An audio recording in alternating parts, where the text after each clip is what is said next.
Hi, I'm Judy Broida. I'm the Provost and Executive Vice President of Tai Sophia Institute.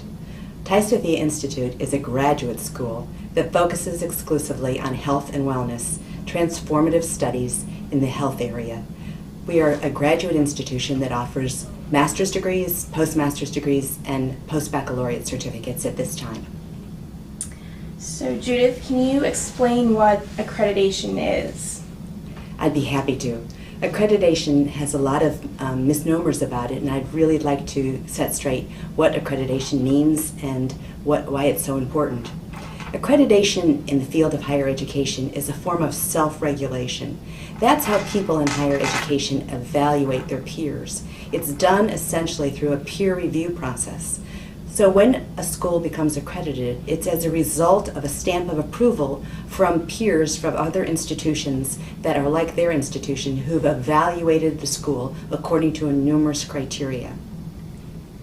So why is this important for Tai Sophia? Well, there are two different kinds of accreditation essentially. There's accreditation of programs. So for example, we offer a master's degree in acupuncture, and that program is separately accredited by a board called the Accrediting Commission on Acupuncture and Oriental Medicine that accredits only that program and our Chinese herbs program. What we're talking about with Middle States is a different kind of accreditation. This is what's called institutional accreditation. This is a very comprehensive, rigorous approach to accreditation. And the purpose of it is to establish in the field of higher education a peer review process so that it limits the amount of external control over the quality and the content of higher education.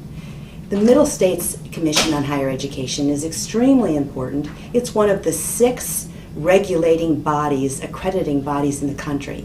Depending on where you're geographically located, it depends which accreditor is the one that accredits you. So Tai Sophia is in Laurel, Maryland. Being in Maryland, we're part of the Mid-Atlantic region, or in terms of the accrediting team, it's called the Middle States Accrediting Commission on Higher Education. It accredits programs from New York through DC and Puerto Rico.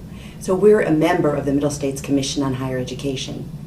Through their rigorous process in which they identify peer reviewers, they then come in after we've done a year-long review of ourselves, called a self-review and a self-study.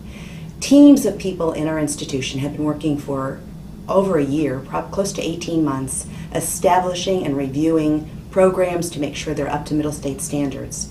Middle States then appoints a team of people, and in this case there were 5 reviewers from states, from institutions all across the country, but most importantly from the Middle Atlantic area, who came and reviewed our institution according to 14 standards. And we were so pleased to receive a reaccreditation on June 28th, 2012 from the Middle States Commission as a seal of approval that we indeed meet the criteria and meet the standards of our peers. And those peers include other institutions in the Mid-Atlantic area that you're familiar with, whether it's New York University, whether it's University of Maryland, whether it's Johns Hopkins, whether it's Penn State. All of those now are considered our peers.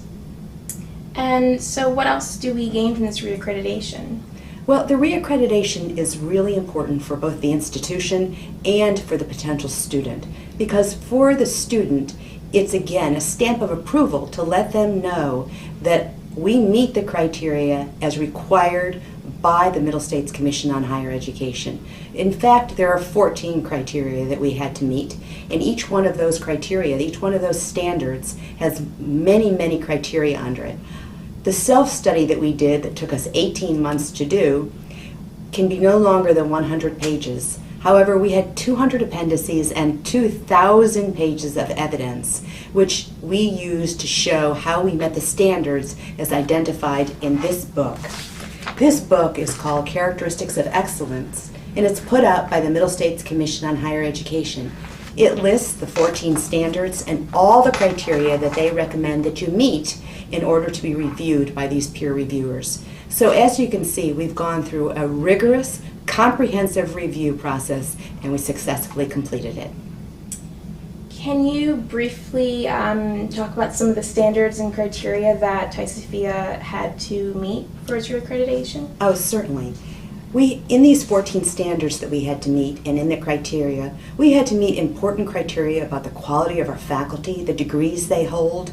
We had to meet important criteria about our curriculum, how rigorous it is, does it meet graduate level standards, does it successfully train and educate students to do what it is that the curriculum is intended to do.